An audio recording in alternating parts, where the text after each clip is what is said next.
কিতাবের নাম সুনানে ইবনে মাজাহ, হাদিস নাম্বার 1582। এই হাদিস বর্ণনা করেছেন আব্দুল্লাহ ইবনে আব্বাস রাদিয়াল্লাহু তাআলা আনহু। عن عبد الله بن عباس رضي الله تعالى عنه قال قال رسول الله صلى الله عليه وسلم النياحة على الميت من أمر الجاهلية।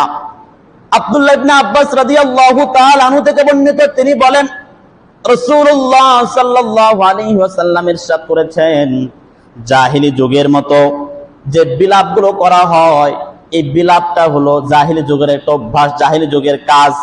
ফাইন্নান নাইহাতা লাম ইন লাম তাতুব ক্বাবলা আন তামুতা।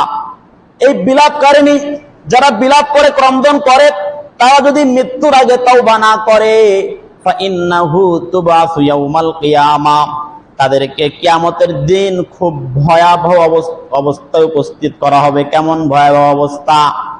কিয়ামতের দিন তাদেরকে আলাইহা সারাবিলু মিন কাতিরান, তাদেরকে এমন পোশাক পরানো হবে যেটা আলকাতরাত যুক্ত পোশাক পরায়া কিয়ামতের ময়দানে উপস্থিত করা হবে।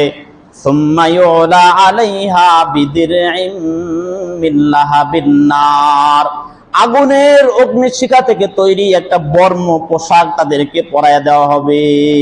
একে তো আলকাতরাত যুক্ত পোশাক পরায়া তাদেরকে কিয়ামতের ময়দানে উঠানো হবে, এর উপর আবার আগুনের পোশাক পরায় দেওয়া হবে।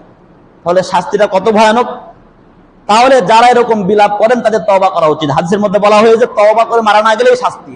অতএব যারা অতীতে করে ফেলেছেন, নিজের স্ত্রীরা, মেয়েরা, মা বোনেরা যারা এরকম করেছেন, তাদেরকে তওবা করতে বলবে, আর ভবিষ্যতে যেন এরকম কেউ না করে।